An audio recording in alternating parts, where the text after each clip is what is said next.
നമസ്തേ, ഞാൻ Leo Radhakrishnan. ABC cargo പ്രവാസികൾ പറയട്ടെ celebrated by light group of companies, highlighted by stage UAE. ഏവർക്കും സ്വാഗതം. കൊറോണ വെല്ലുവിളിയെ മാനവരാശി നേരിടുന്നത് ആരോഗ്യ പ്രവർത്തകർ എന്ന മുന്നണി പോരാളികളെ അണിനിരത്തിയാണ്. സ്വജീവൻ പണയപ്പെടുത്തിയാണ് അവർ ഈ പോരാട്ടം നയിക്കുന്നത്. അതുകൊണ്ട് തന്നെയാണ് കാണപ്പെട്ട ദൈവമായി അവർ കണക്കാക്കപ്പെടുന്നതും. UAE എന്ന കൊച്ചു രാജ്യം കൊറോണയെ വളരെ കാര്യക്ഷമമായി നേരിടുമ്പോൾ അതിൽ പങ്കാളികളായ ആരോഗ്യ വിദഗ്ധരെ തന്നെ അതിഥികളായി കിട്ടുക വലിയ കാര്യം. പരിചയപ്പെടാം ഇന്നത്തെ അതിഥികളെ. അൽഖാസ്മി ആശുപത്രിയിലെ ന്യൂറോ സർജറി വിഭാഗ മേധാവി ഡോക്ടർ സതീഷ് കൃഷ്ണൻ, മുസഫ അഹല്യ ആശുപത്രിയിലെ specialist orthopedic surgeon doctor Roy B Kuruvila, Al Baraha ആശുപത്രിയിലെ നഴ്സ് സുബിൻ ബാലകൃഷ്ണൻ, അജ്മാനിലെ ഫാർമസിസ്റ്റ് വിനു എടപ്പൻ വീട്ടിൽ. ഏവർക്കും സ്വാഗതം പ്രവാസികൾ പറയട്ടയിലേക്ക്. ആദ്യം ഡോക്ടർ സതീഷ് കൃഷ്ണൻ, UAE president Sheikh Khalifa bin Zayed Al നഹ്യാന്റെ നിർദ്ദേശങ്ങൾ, UAE വൈസ് പ്രസിഡന്റും പ്രധാനമന്ത്രിയും ദുബായ് ഭരണാധികാരിയുമായ Sheikh Mohammed bin Rashid Al Maktoum, UAE ഉപസർവ്വ സൈന്യാധിപനും അബുദാബി കിരീടാവകാശിയുമായ Sheikh Mohammed bin Zayed Al Nahyan എന്നിവരുടെ ശക്തവും സമയോചിതവുമായ നടപടികൾ UAEയുടെ കൊറോണ വിരുദ്ധ പോരാട്ടമേറെ കാര്യക്ഷമമാക്കി. രോഗികളുടെ എണ്ണം വർദ്ധിക്കുന്നത് മുൻകൂട്ടി കണ്ട് ഫീൽഡ് ആശുപത്രികൾ തയ്യാറാക്കി. വ്യാപകമായി രോഗനിർണയ പരിശോധനകൾ നടത്തി. അങ്ങനെ ഏറെ മികച്ച പ്രവർത്തനങ്ങളാണ്. എങ്ങനെയാണ് ഇതിനെ വിലയിരുത്തുന്നത്? നമസ്കാരം. താങ്കൾ പറഞ്ഞ UAE പ്രോആക്റ്റീവായിട്ട് വർക്ക് ചെയ്തിരുന്നു. ഇത് വന്ന് തുടങ്ങിയത് അന്ന് തൊട്ട് ഓരോ സ്റ്റെപ്പ് ബൈ സ്റ്റെപ്പായിട്ട് പ്രോആക്റ്റീവ്ലി ഡിസൈഡ് ചെയ്തിരുന്നു എന്തൊക്കെ ചെയ്യാൻ പറ്റുമെന്ന്. First and foremost Covid special hospitals എന്ന് തീരുമാനിച്ചിരുന്നു. That these hospitals will be COVID special hospitals. അത് 3 മേഖലകളിലും, അബുദാബി ഒരു ഏരിയ ആയിട്ടും ദുബായ് ഒരു ഏരിയ ആയിട്ടും ബാക്കിയുള്ള നോർത്തേൺ എമിറേറ്റ്സ് ഒരു ഏരിയ ആയിട്ടും covered by Ministry of Health, covered by Dubai Health Authority and covered by SEHA. 3നെയും ഒന്നിച്ച് ഏകോപിച്ച് under the Ministry of Health, under the able guidance of the Minister of Health, കുറെ proactive steps ചെയ്തായിരുന്നു. അതിലെ first proactive സ്റ്റെപ്പായിരുന്നു all cancellation, എല്ലാവരും എപ്പോഴും available ആയിരിക്കണം എന്നുള്ള ഇതായിരുന്നു. രണ്ടാമത് താങ്കൾ പറഞ്ഞ പോലെ പേഷ്യൻസിന്റെ നമ്പർ കൂടിക്കൊണ്ടിരുന്ന അനുസരിച്ച് എല്ലാ എമിറേറ്റ്സിലും ഫീൽഡ് ഹോസ്പിറ്റൽസ്, ഷാർജയിൽ ഒന്നിലധികം ഫീൽഡ് ഹോസ്പിറ്റൽസ്. ഈ ഫീൽഡ് ഹോസ്പിറ്റൽസ് ഒക്കെ വളരെ ഷോർട്ട് ടൈമിൽ തന്നെ ഉണ്ടാക്കിയെടുത്തിരുന്നു. ആ ഫീൽഡ് ഹോസ്പിറ്റൽസ് ഫുള്ളി സജ്ജീകരിച്ചതാണ്. ഫീൽഡ് ഹോസ്പിറ്റൽസിൽ ICU വേണ്ട ventilator, CT scan for imaging, X-ray, lab, pharmacy, group of dedicated ഡോക്ടേഴ്സിന് താമസിക്കാനുള്ള പ്രത്യേക ഹോട്ടൽസ്, അങ്ങനെ നിരവധി പ്രവർത്തനങ്ങൾ ചെയ്തിരുന്നു. അതേപോലെ ഹോസ്പിറ്റൽസിനെ കണ്ടെയ്ൻ ചെയ്തിരുന്നു. ഹോസ്പിറ്റൽസിലുള്ള മനുഷ്യർ വെളിയിൽ നിന്ന് വരുന്ന വിസിറ്റേഴ്സിനെ കംപ്ലീറ്റ്ലി ബ്ലോക്ക് ചെയ്തിരുന്നു. Only patients were allowed in. Hospitals completely ഒരു എൻട്രി പോയിന്റും ഒരു എക്സിറ്റ് പോയിന്റും ആക്കി എല്ലാവരെയും കംപ്ലീറ്റ്ലി തെർമൽ സ്കാൻ ചെയ്തിട്ട്, തെർമൽ സ്ക്രീനിങ് ചെയ്തിട്ട് മാത്രമേ കയറ്റി വിടാറുള്ളൂ. ഞങ്ങളുടെയൊക്കെ ആശുപത്രിയിൽ നമ്മൾ ഫിംഗർ പ്രിന്റ് വെച്ചായിരുന്നു ടൈം ലോഗിനും ലോഗ് ഔട്ട് ചെയ്തുകൊണ്ടിരുന്നത്. അത് മാറ്റി അതൊരു ആപ്പ് ആക്കി, so that there is no contact for anybody. Liberal use of PPE kits to all areas which are needed. അങ്ങനെ ഒട്ടനേക പ്രവർത്തികൾ ചെയ്തു. അതിലുപരി കുറെ കാര്യങ്ങൾ ചെയ്തതിൽ ഒന്നാണ് താങ്കൾ പറഞ്ഞ പോലെ വ്യാപകമായിട്ട് ചെക്കിംഗ് വാസ് ഫ്രീ. പിന്നെ എടുത്തു പറയേണ്ട ഒരു ഇത്, എല്ലാ പേഷ്യൻസിനും ഫുൾ പരിഗണന. പേഷ്യൻ്റ് ആന്ന് ഡയഗ്നോസ് ചെയ്ത് കഴിഞ്ഞാൽ ഉടനെ തന്നെ they are registered under the preventive social medicine department. അവരാണ് പിന്നെ കൈകാര്യം ചെയ്യുന്നത്. ഇനീഷ്യൽ സ്റ്റേജസിൽ പേഷ്യൻസിനെ ഒന്നിലെ ഫീൽഡ് ഹോസ്പിറ്റൽസ് അല്ലെങ്കിൽ multiple number of 3 star 4 star even 5 star hotels എടുത്തിട്ട് പേഷ്യൻസിനെ അങ്ങോട്ട് മാറ്റി ഫുൾ ചെക്കപ്പ് അവിടെയും, free food, free accommodation, free laundry services എല്ലാം ചെയ്തു. റെഗുലർ ഇന്റർവെല്ലിൽ ഇനീഷ്യൽ ഫേസസിൽ ചെക്കപ്പ്, കോവിഡ് ടെസ്റ്റ് നടത്തിക്കൊണ്ടിരുന്നു. അതൊന്നും അന്ന് റാപ്പിഡ് ടെസ്റ്റ് ഒന്നും അല്ലായിരുന്നു. ഈ സ്റ്റാൻഡേർഡ് ടെസ്റ്റ് തന്നെ ചെയ്തിട്ടുണ്ട്. PCR ടെസ്റ്റ് തന്നെ, നേസൽ സ്വാബ് എടുത്ത്. അത് ഇന്നും തുടരുന്നു. അങ്ങനെ എനിക്ക് തോന്നുന്നു വേൾഡിലെ one of the top most for ഫ്രണ്ടിൽ നിൽക്കുന്ന country. And all of this free of cost. അങ്ങേയറ്റം വരെ പോയിരുന്നു. അങ്ങേയറ്റം വരെ എന്ന് പറഞ്ഞാൽ ലങ്സ് ഒക്കെ കംപ്ലീറ്റ്ലി ഡാമേജ് ആയ പേഷ്യൻസിന് they were put on what is called as ECMO machine. That is lungs work ചെയ്യാത്തപ്പം വെളിയിലേക്ക് ബ്ലഡ് കൊണ്ടുപോയി അതിനെ ശുദ്ധീകരിച്ച് തിരിച്ചു കൊണ്ടുവരുന്നത്. ഒരു ECMO മെഷീനിൽ ശരാശരി ഇടണമെങ്കിൽ $5,000 to $10,000 per year ആണ് വെളിയിലത്തെ അമേരിക്കൻ സ്റ്റാറ്റിസ്റ്റിക്സ് ലിറ്ററേച്ചർ വായിച്ചാൽ. അതും വിതൗട്ട് വിവേചനം. അതേപോലെ ഒരു പേഷ്യന്റ് രോഗി കൂടിയിരുന്ന സമയത്ത് രോഗി എമർജൻസിയിൽ വരുമ്പോൾ നമുക്കറിയത്തില്ല കോവിഡ് ആണോ അല്ലയോ എന്ന്. വേറെ അസുഖമായിട്ട് വരുമ്പോഴും കോവിഡ് ടെസ്റ്റ് ചെയ്യും. കോവിഡ് ടെസ്റ്റ് ചെയ്ത് പോസിറ്റീവ് ആണെങ്കിൽ അതിന് എമർജൻസി ട്രീറ്റ്മെന്റ് കഴിഞ്ഞാൽ പിന്നെ കോവിഡ് ആശുപത്രിയിലേക്ക് മാറ്റും. അതേപോലെ round the clock emergency services ഏകോപിച്ച ഒരു ടീം തന്നെ ഉണ്ടായിരുന്നു. ആ ടീമിന്റെ അണ്ടറിലായിരുന്നു മൊത്തം UAE ഹോസ്പിറ്റൽസ്. അപ്പൊ ഇപ്പം ഷാർജ വന്നിട്ട് ഇവിടെ ബെഡില്ല എങ്കിൽ വേറെ സ്ഥലത്തേക്ക് മാറ്റും. അത് with full support, anaesthesia, nurse, full ambulance അല്ലെങ്കിൽ ഹെലികോപ്റ്റർ ഈവൻ സർവീസസ്. അങ്ങനെ ഒരു അമേസിങ് ഇതാണ്. എൻ്റെ 30 years of career as a neurosurgeon, this has been an eye-opener, and we are very grateful to the government and the leadership and the people over here who have done such an exemplary work to contain this pandemic. The trend is coming down, so we hope that we will be able to overcome in the next 1 month or so. Yes, തീർച്ചയായിട്ടും. Doctor Roy, എന്നും UAE ഭരണാധികാരികൾ ദീർഘവീക്ഷണത്തോടെയുള്ള നടപടികളാണ് കൈക്കൊണ്ടിട്ടുള്ളത്. അത് പാരമ്പര്യത്തെ ഒരിക്കലും മറന്നിട്ടില്ല അവർ. പക്ഷേ ആധുനികവൽക്കരണം എല്ലാ മേഖലയിലും കൊണ്ടുവരികയും ചെയ്തു. അത്യന്താധുനികമായിട്ടുള്ള സജ്ജീകരണങ്ങൾ സർവത്ര മേഖലകളിലും ഏർപ്പെടുത്തി കഴിഞ്ഞു. അത് ആരോഗ്യം മുതൽ നിർമ്മാണ മേഖലകൾ വരെ എടുത്തു നോക്കിയാലും കാണാൻ സാധിക്കും. അപ്പോൾ ഇത്തരത്തിലുള്ള ദീർഘവീക്ഷണത്തോടെയുള്ള നടപടികളും ആധുനികവൽക്കരണവും ഈ പാൻഡമിക്കിനെ ചെറുത്തു തോൽപ്പിക്കുവാൻ വളരെയേറെ സഹായകമായി എന്ന് പറഞ്ഞാൽ തെറ്റാവില്ലെന്ന് തോന്നുന്നു. വളരെ എങ്ങനെയാണ് ഈ ആധുനികവൽക്കരണം, ഏറ്റവും പുതിയ മെഷീനറീസും ഏറ്റവും പുതിയ എക്യുപ്മെൻസും ഒക്കെ അവിടെ അവൈലബിൾ ആണ്. അതൊക്കെ ഈ രോഗത്തെ ചെറുക്കുന്നതിന് വളരെയേറെ സഹായിച്ചു എന്ന് വേണം കരുതാൻ, അല്ലേ? തുടക്കം മുതലുള്ള പോരാട്ടത്തെ എങ്ങനെയാണ് വിലയിരുത്തുന്നത്? അതെ, ആർട്ടിഫിഷ്യൽ ഇന്റലിജൻസ് ഒക്കെ നാം കേട്ടിട്ടുണ്ട്, നാം അതിനെക്കുറിച്ച് പലയിടത്തും മനസ്സിലാക്കിയിട്ടുണ്ട്. എന്നാൽ ആർട്ടിഫിഷ്യൽ ഇന്റലിജൻസിന് വേണ്ടി ഒരു മിനിസ്ട്രി തുടങ്ങിയ രാജ്യം ഒരുപക്ഷെ UAE ആയിരിക്കുമെന്ന് എനിക്ക് തോന്നുന്നു. അതിനുവേണ്ടി ഒരു മിനിസ്ട്രിയും ഒരു മിനിസ്റ്ററും പ്രത്യേകമായിട്ടുണ്ട് കാര്യങ്ങൾ ചെയ്യുവാനായിട്ട്. ഞാനിവിടെ ശ്രദ്ധിച്ചൊരു കാര്യം എന്ന് പറയുന്നത്, എല്ലാത്തിനും ക്ലിയർ ആയിട്ടുള്ള ഗൈഡ് ലൈൻസ്, അത് വളരെ ക്രമീകൃതമായിട്ട് 48 മണിക്കൂർ കൂടുമ്പോൾ കാര്യങ്ങൾ റിവൈസ് ചെയ്ത് ചിലപ്പോൾ നേരത്തെ പറഞ്ഞ കാര്യങ്ങൾ ചിലപ്പോൾ വ്യത്യാസം വരുത്തേണ്ടി വരും. പക്ഷെ കൃത്യമായിട്ട് ആ സാഹചര്യങ്ങൾ പഠിച്ചതിന് ശേഷം അതിന് വേണ്ടതായിട്ടുള്ള എല്ലാ ക്രമീകരണങ്ങളും കൃത്യമായ ഗൈഡ് ലൈൻസ് മിനിസ്ട്രിയിൽ നിന്ന് നമുക്ക് വരുന്നുണ്ടായിരുന്നു. ഞാനിവിടെ നോക്കിയിട്ട് 3 തലത്തിലാണ് ഇവരുടെ കോവിഡിനെ നേരിട്ടത്. ആദ്യം തുടങ്ങിയ സമയത്ത് ഗവൺമെന്റ് ഹോസ്പിറ്റൽസിൽ മാത്രമായിരുന്നു ചികിത്സ ഉണ്ടായിരുന്നത്. എന്നാൽ അതിന്റെ നമ്പർ കൂടുന്നു എന്ന് കണ്ടപ്പോഴേക്ക് പ്രൈവറ്റ് ഹോസ്പിറ്റലിലേക്ക് എക്സ്റ്റെൻഡ് ചെയ്യുകയും ഞങ്ങളുടെ ഹോസ്പിറ്റൽ ഉൾപ്പെടെ പ്രൈവറ്റ് ഹോസ്പിറ്റലിന് പേഷ്യൻസിനെ എടുക്കാനുള്ള അനുവാദം മിനിസ്ട്രിയിൽ നിന്ന് തരികയും എങ്ങനെ കാര്യങ്ങൾ ചെയ്യണം എന്നുള്ളതിന് കൃത്യമായിട്ടുള്ള ഗൈഡ് ലൈൻസ് തരികയും ചെയ്തു. അതുകൊണ്ട് തന്നെ ആ പേഷ്യന്റ് നമ്പർ കൂടിയപ്പോൾ പ്രൈവറ്റ് ഹോസ്പിറ്റൽസിന്റെ സഹകരണം കൊണ്ട് വലിയ ബുദ്ധിമുട്ടൊന്നും കൂടാതെ ആ സിറ്റുവേഷൻ തരണം ചെയ്യുവാൻ കഴിഞ്ഞു. ഇപ്പോൾ ആ നമ്പർ കുറഞ്ഞു കഴിഞ്ഞപ്പോൾ വീണ്ടും പ്രൈവറ്റ് ഹോസ്പിറ്റൽസിനെ പതുക്കെ കോവിഡ് ഫ്രീ ആയിട്ട് ഡിക്ലെയർ ചെയ്തുകൊണ്ട് ഗവൺമെന്റ് ഹോസ്പിറ്റലിലേക്ക് വീണ്ടും മടങ്ങി ചികിത്സ പോകുന്നു. പ്രൈവറ്റ് ഹോസ്പിറ്റൽസിനെ മറ്റ് കോവിഡ് ഇതര രോഗങ്ങളെ ചികിത്സിക്കാൻ തക്കണമുള്ള പഴയ സാഹചര്യത്തിലേക്ക് മടക്കി കൊണ്ടുപോകാൻ അങ്ങനെ വളരെ ക്രമീകൃതമായ രീതിയിൽ അത് മുൻപോട്ട് കൊണ്ടുപോയി. അത് തീർച്ചയായിട്ടും ഇവിടെ മാത്രമല്ല, ലോകമെമ്പാടും നടക്കുന്ന എല്ലാ ഡെവലപ്മെന്റ്സിനെയും ഓരോ മിനിറ്റ് മോണിറ്റർ ചെയ്തുകൊണ്ടാണ് അങ്ങനെ ചെയ്യാൻ കഴിഞ്ഞത് എന്ന് ഞാൻ ചിന്തിക്കുന്നു. ഇത് തുടക്കം മുതൽ തന്നെ കൃത്യമായ നിർദ്ദേശങ്ങൾ ലഭിച്ചില്ലേ? അതായത് എന്തൊക്കെ രീതിയിലാണ്, അതായത് ഒരു പ്രോട്ടോകോൾ അല്ലെങ്കിൽ ഏത് രീതിയിലായിരിക്കണം ഡോക്ടേഴ്സ് രോഗികളെ കൈകാര്യം ചെയ്യേണ്ടത് എന്നുള്ളത് സംബന്ധിച്ച് കൃത്യമായ നിർദ്ദേശം തുടക്കം മുതൽ തന്നെ നൽകിയെന്ന് തോന്നുന്നു, അല്ലേ? എന്തിനു വേണ്ടിയായിരുന്നു എന്ന് പിന്നീട് നമ്മൾ മറുവശത്ത് നിന്ന് ചിന്തിക്കുമ്പോഴാണ് വളരെ കൃത്യമായിട്ട് ഒരു ഭാഗത്തെ റോഡ് ബ്ലോക്ക് ചെയ്ത്, പ്രത്യേകിച്ച് വീക്കെൻഡ്സിൽ ആ ഒരു ഭാഗത്തെ ആൾക്കാരെ മുഴുവൻ ഒറ്റയടിക്ക് പരിശോധിക്കുക.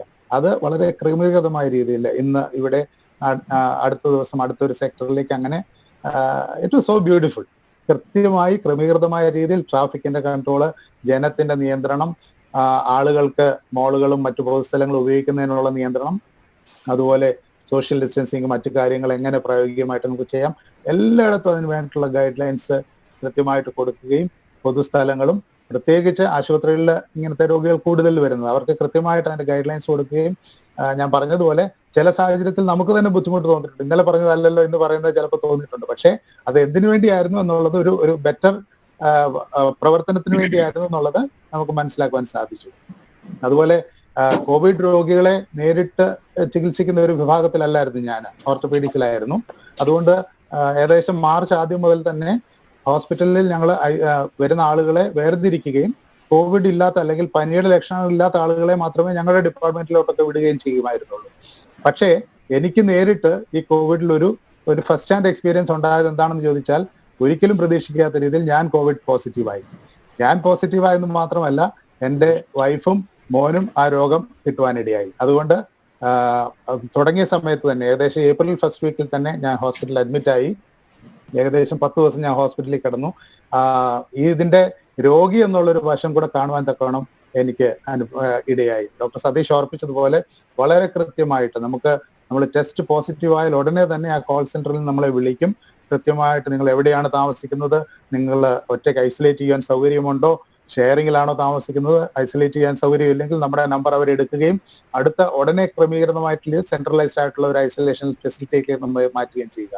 എന്നെ സംബന്ധിച്ചോളം ഞാൻ ഹോസ്പിറ്റലിൽ അഡ്മിറ്റ് ആയതുകൊണ്ട് അക്കാര്യത്തിൽ ഒരു ബുദ്ധിമുട്ടില്ലായിരുന്നു. പക്ഷേ അങ്ങനെ അല്ലാത്ത ഒരുപാട് പേരുടെ അനുഭവങ്ങൾ എനിക്ക് നേരിട്ടും അറിയാനിടയായി. കൃത്യമായ രീതിയിൽ ക്രമീകൃതമായ രീതിയിൽ അവർക്ക് ഒരു ഐസൊലേഷൻ ഫെസിലിറ്റി മാത്രമല്ല, free food, laundry, waste disposal, അങ്ങനെയുള്ള എല്ലാ കാര്യങ്ങളും വളരെ ക്രമീകൃതമായ രീതിയിൽ. നമുക്കറിയാം തിരക്ക് കൂടുന്നതിനനുസരിച്ച് എല്ലാവർക്കും എല്ലാ കാര്യങ്ങളും ചിലപ്പോൾ എത്തി കാണത്തില്ലായിരിക്കും. എങ്കിലും കൃത്യമായ രീതിയിലുള്ള ഒരു മെക്കാനിസം ഉണ്ടാക്കുകയും അത് പ്രവർത്തിപ്പിക്കുകയും ചെയ്തു എന്നുള്ളത് വളരെയധികം അഭിനന്ദനാർഹമായിട്ടുള്ള കാര്യമാണ്. ഞാൻ പറഞ്ഞതുപോലെ ആദ്യം ഒരു ചെറിയ രീതിയിൽ മിനിസ്ട്രിയിൽ മാത്രം തുടങ്ങി.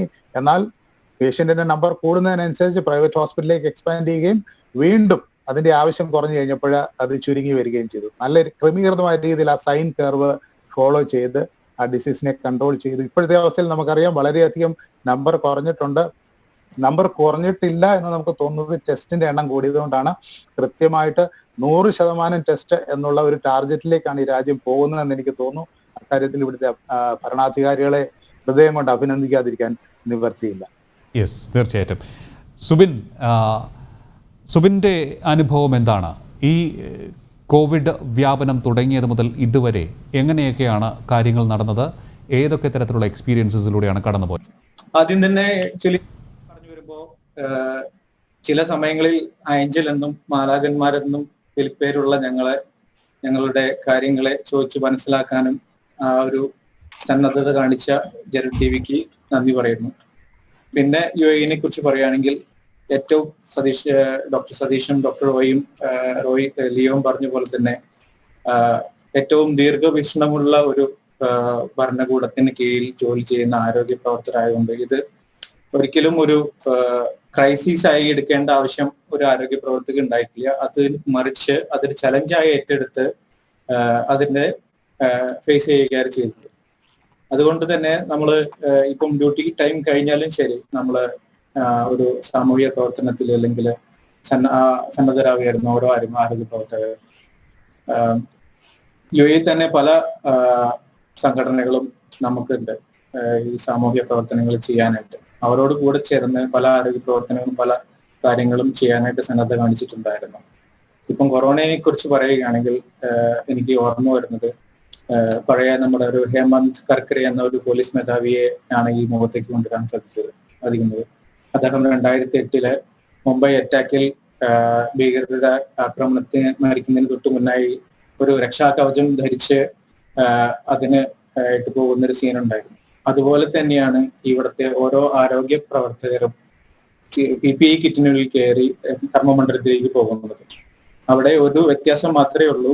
നമ്മുടെ എതിർവശത്ത് നിൽക്കുന്നത് ഒരു പേഷ്യന്റ് ആണ് അവരെ ജീവനെ കൊടുത്ത് കൈ പിടിച്ചുയർത്തി ജീവനിലേക്ക് കൊണ്ടുവരാനുള്ള ഒരു പോരാട്ടത്തിനാണ് പോകുന്നത്.